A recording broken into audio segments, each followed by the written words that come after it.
Hello dear student and my dear friends, आप सभी को फिर से मॉडर्न एजुकेशन में स्वागत है। और आज हम लोग ऐसे जीएस जीके में जो आरआरबी एनटीपीसी में सबसे अधिक बार 20 सालों में लगातार जो प्रश्न आ रहे हैं साइंस में, मॉडर्न जो फिजिक्स है वहाँ से बहुत सारे क्वेश्चन हर बार आ रही है। तो वहीं से जो चुनिंदा प्रश्न है उसको ऐसे लेकर आए हैं। एक ही प्रश्न में आपको कई वहां पर ऐसे आंसर मिलेंगे, इसलिए वीडियो को एकदम अंत तक जरूर से देखिएगा। उनमें से आज पहला जो प्रश्न है, प्रकाश किरण पुंज जो अत्यधिक दिशिक हो कहलाती है। तो प्रकाश किरण पुंज जो अत्यधिक दिशिक है वो कहलाती है, उसको कहते हैं लेसर के नाम से जानते हैं। किस नाम से जानते हैं? लेसर या फिर लेजर। ये क्या होता है? तो यह एक ऐसी ऑप्टिकल उपकरण है जो सुसंगत रंग का प्रकाश तीव्र पुंज उत्पन्न करता है और लेजर ऊर्जा का ये स्रोत नहीं है, यानी लेजर ऊर्जा का ये स्रोत नहीं है, लेकिन क्या है, ये एक सुसंगत रंग का प्रकाश तीव्र उत्पन्न करता है। वैसे लेजर का विचार सबसे पहले 1917 ईस्वी में आया था। इसका जो विचार जो है कि लेजर क्या है, इसका विचार 1917 ईस्वी में इसके बारे में वैज्ञानिकों ने इसके बारे में से लिखा था। इसमें सबसे पहला विचार जो है अल्बर्ट आइंस्टीन का आया था। किसका आया था? Albert Einstein. यानी लेजर का सबसे पहले मन में किसी का विचार आया तो अल्बर्ट आइंस्टीन का 1917 ईस्वी में। लेकिन इस दिशा में काम करना जो शुरू हुआ 1950 ईस्वी में। अमेरिका के वैज्ञानिकों ने इस पर से काम करना कब शुरू किया? 1950 ईस्वी में इस पर से काम करना शुरू किया गया। 1950 ईस्वी में जब इसमें काम करना शुरू किया गया तो एक वैज्ञानिक है, अमेरिका का वैज्ञानिक, जिसका नाम है गॉर्डन गाउल्ड। तो गॉर्डन गाउल्ड ने इसका नाम लेजर रखा। इसका नाम जो है, नामकरण है से लेजर जो रखा गया 1950 ईस्वी में। एक अमेरिका का वैज्ञानिक था जिसका नाम है गॉर्डन गाउल्ड। लेकिन नाम तो रखा गया, लेकिन इस पर है से 1960 ईस्वी में पहला लेजर का आविष्कार किया गया। और जो पहला लेजर का आविष्कार जो पिछला एग्जाम में पूछा गया है, तो 1960 में ही एक अमेरिका के वैज्ञानिक है जिसका नाम है थियोडोर मैमन। क्या नाम है? थियोडोर मैमन। थियोडोर मैमन ने 1960 ईस्वी में पहला है से लेजर का आविष्कार किया और इसके बाद हमारे इस जीवन में लेजर ने क्रांति ला दिया। लेजर के बहुत सारे कार्य हैं। इनमें से पहला कार्य जो है, पृथ्वी और जो चंद्रमा है इसका जो दूरी का जो सटीक माप है, पृथ्वी और चंद्रमा के जो सटीक दूरी का माप है, हम इस लेजर के माध्यम से ही कर सकते हैं। किसके माध्यम से? लेजर के माध्यम से। आजकल जो आंखों का ऑपरेशन होता है जिसको हम लोग शल्य क्रिया कहते हैं, आंख का शल्य क्रिया,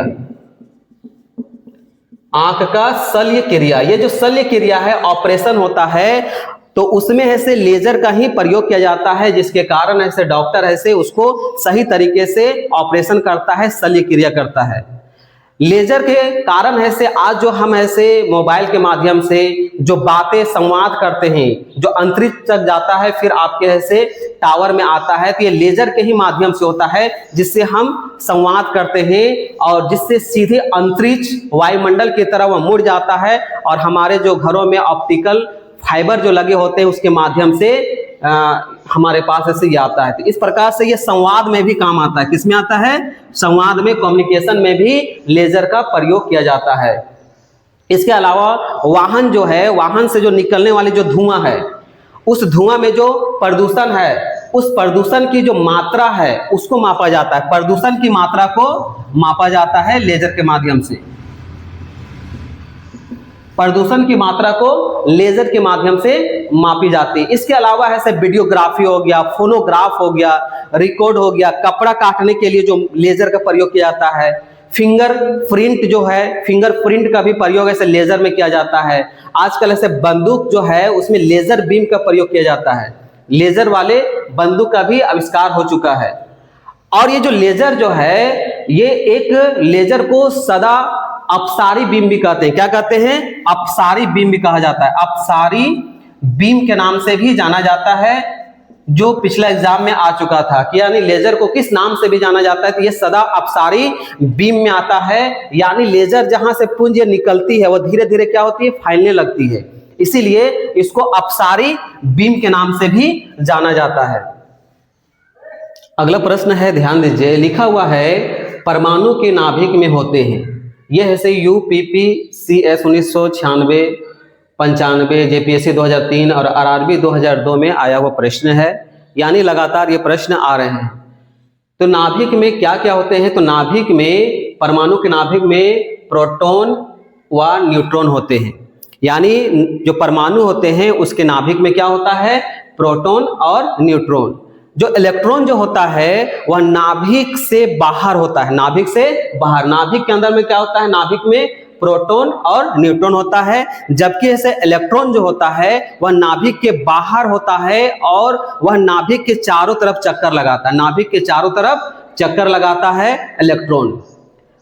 अब ऐसे सबसे पहली बात है कि ये जो प्रोटॉन है, ये प्रोटॉन का आविष्कार है से 1917 ईस्वी में एक फाइल है जिसका नाम है गोल्ड फाइल की मदद से अर्नेस्ट रदरफोर्ड ने, किसने, प्रोटॉन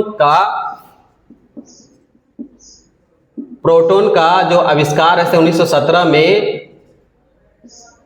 अर्नेस्ट रदरफोर्ड, एक पुस्तक है जिसका नाम है गोल्ड फाइल।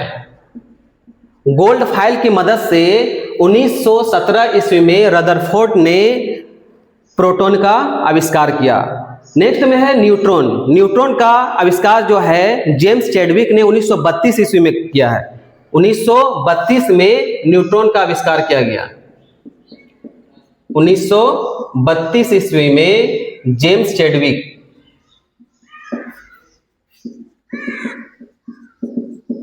जेम्स चैडविक के द्वारा 1932 ईस्वी में न्यूट्रॉन का आविष्कार किया गया, खोज किया गया।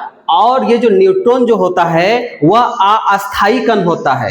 न्यूट्रॉन कैसा होता है, अस्थायी। ये एग्जाम में आया हुआ प्रश्न है। अस्थायी कण कौन से हैं, प्रोटॉन, न्यूट्रॉन और इलेक्ट्रॉन में। तो ये जो न्यूट्रॉन जो होता है वो अस्थायी कण होता है। कैसा कण होता है, अस्थायी।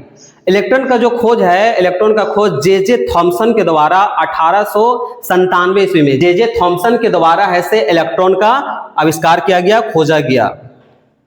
परमाणु के नाभिक जो होते हैं उसमें प्रोटॉन तथा न्यूट्रॉन उपस्थित होते हैं। यानी नाभिक में प्रोटॉन और न्यूट्रॉन उपस्थित रहता है तथा इसमें जो प्रोटॉन की जो संख्या होती है, यानी जो प्रोटॉन की जो संख्या होती है उसको ही परमाणु संख्या कहते हैं। यानी परमाणु संख्या किसके नंबर से होता है, तो प्रोटॉन की जितनी संख्या होती है उसी को परमाणु संख्या कहा जाता है। लेकिन प्रोटॉन और न्यूट्रॉन का जो योग होता है, प्रोटॉन की जो संख्या है और जो न्यूट्रॉन की जो संख्या है, इन दोनों को जब योग किया जाता है, जोड़ा जाता है, तो उससे हमें क्या निकलता है, तो उसको हम लोग कहते हैं परमाणु द्रव्यमान के नाम से जानते हैं। उसको क्या कहते हैं, परमाणु द्रव्यमान।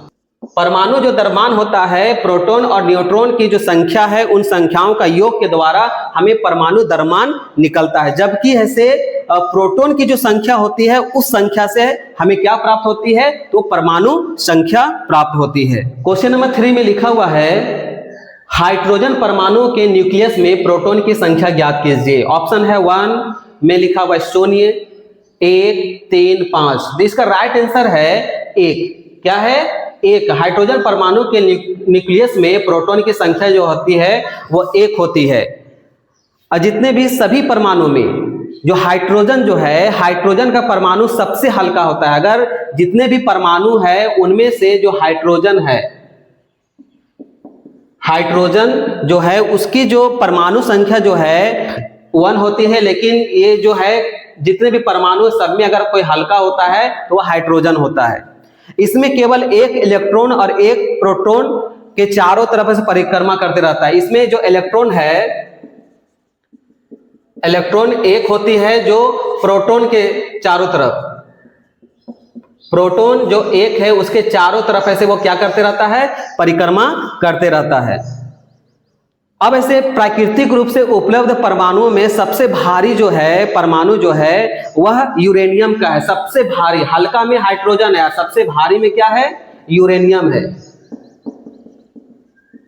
सबसे भारी परमाणु में यूरेनियम आता है जिसमें 92 इलेक्ट्रॉन होते हैं। उसमें इलेक्ट्रॉन की संख्या कितना होता है? 92 इलेक्ट्रॉन होते हैं। 92 इलेक्ट्रॉन होते हैं, जो सबसे भारी परमाणु के रूप में जाना जाता है, जिसको हम लोग इसे यूरेनियम कहते हैं। अगला क्वेश्चन है, क्वेश्चन नंबर 4 में लिखा हुआ है समस्थानिक परमाणु में प्रोटॉन की संख्या समान होती है, न्यूट्रॉन की संख्या समान होती है, न्यूक्लियनों की संख्या समान होते हैं या सभी सत्य है। ये आरआरबी 2004, यूपीपी सीएस 2003, बीपीएससी 1996 और सीजीपीएस 2004-5 में आया हुआ प्रश्न है। ये बहुत ही महत्वपूर्ण प्रश्न है रेलवे से संबंधित। तो ये प्रोटॉनों की संख्या समान होती है, इसमें क्या होती है? प्रोटॉन की संख्या समान होती है। समस्थानिक क्या होता है? एक ही परमाणु क्रमांक, एक ही परमाणु क्रमांक किंतु भिन्न भिन्न द्रव्यमान संख्या के न्यूक्लियडों को समस्थानिक कहते हैं। क्या कहते हैं उसको? समस्थानिक के नाम से जानते हैं। जिसमें ऐसे प्रोटॉन की संख्या एक समान होती है, यानी परमाणु जो संख्या होती है, परमाणु का जो क्रमांक होता है वो ऐसे एक समान रहता है, उसमें चेंजिंग नहीं होता है, लेकिन उसके जो द्रव्यमान होते हैं वो परिवर्तन होते रहता है, भिन्न भिन्न होते हैं। उसी को हम लोग क्या कहते हैं? समस्थानिक के नाम से जानते हैं। यूरेनियम एक ऐसा तत्व है जिसमें 3 समस्थानिक पाए जाते हैं। यूरेनियम में कितने पाए जाते हैं? 3। यूरेनियम में 3 पाए जाते हैं। एक है 235 यूरेनियम, एक है 234 यूरेनियम और एक है 235-38 यूरेनियम।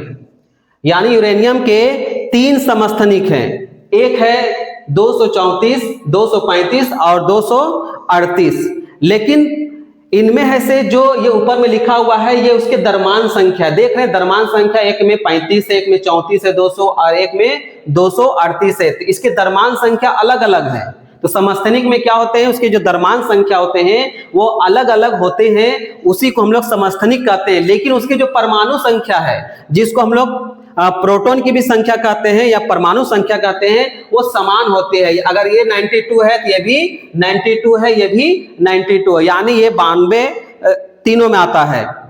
लेकिन इसके जो न्यूट्रॉन की जो संख्या होती है वो अलग अलग होती है। तो न्यूट्रॉन और प्रोटॉन के संख्या का योग ही क्या होता है? उसके द्रव्यमान होते हैं। तो इससे यह स्पष्ट होता है कि जब परमाणु संख्या इसका सब में से 92 है, 92 है, तो इसके न्यूट्रॉन की संख्या ही आगे पीछे होगा। तो न्यूट्रॉन की संख्या कम और ज्यादा होने के कारण क्या है? इसके द्रव्यमान संख्या में 234 है, 235 है, 238 है। तो इसी को हम लोग क्या कहते हैं? समस्थानिक कहा जाता है। परमाणुओं के समस्थानिक में ये होता है कि उसके जो प्रोटॉन की जो संख्या होती है वो एक समान रहती है। प्रोटॉन की संख्या कोई चेंजिंग नहीं होती, जिसको हम लोग परमाणु संख्या कहते हैं। क्या कहते हैं? परमाणु संख्या के नाम से भी जाना जाता है। परमाणु संख्या एक समान होती है, लेकिन इसके जो न्यूट्रॉन होते हैं वो आगे पीछे होता है, कम बेसी होता है, जिसके कारण उसके द्रव्यमान में परिवर्तन हो जाता है। तो जिसके द्रव्यमान में परिवर्तन रहता है, एक जैसा नहीं रहता है, उसी को हम लोग समस्थानिक कहते हैं। यूरेनियम के 3 समस्थानिक हैं। यूरेनियम के 3 समस्थानिक हैं, जिसमें से 235, 234 और 238 आता है। क्वेश्चन नंबर 5 ध्यान दीजिए, लिखा हुआ है एक भारी नाभिक के 2 हल्के नाभिकों में टूटने की प्रक्रिया को कहते हैं नाभिकीय संलयन, नाभिकीय विखंडन, द्रव्यमान क्षति, रेडियो एक्टिव विघटन। यह है से प्रीवियस ईयर्स में आया हुआ प्रश्न है जो स्क्रीन में नजर आ रहा है। तो ये जो भारी जो नाभिक होते हैं उसको 2 हल्के नाभिकों में टूटने की प्रक्रिया को कहते हैं नाभिकीय विखंडन के नाम से जानते हैं। नाभिकीय विखंडन क्या होता है? जो एक भारी नाभिक होता है वह ऐसे 2 हल्के नाभिकों में जब टूटता है तो उसको हम लोग विखंडन कहते हैं। क्या कहते हैं? विखंडन कहते हैं। तो इस सिद्धांत को जो प्रतिपादित किया गया था 1938 ईस्वी में। कब किया गया है? 1938 ईस्वी में इसको किया गया था, जिसमें एक नाम है साइंटिस्ट का ओटो हैन और एक का नाम है लीज मीटनर। इन लोगों ने मिलकर ऐसे क्या किया था? इस नाभिकीय विखंडन के बारे में ऐसे इस सिद्धांत को प्रतिपादित किए थे। ये जो नाभिकीय विखंडन जो होता है, ये विखंडन जो सिद्धांत है परमाणु बम जो बनते हैं उसमें ये कार्य करता है। परमाणु बम में इसका प्रयोग किया जाता है।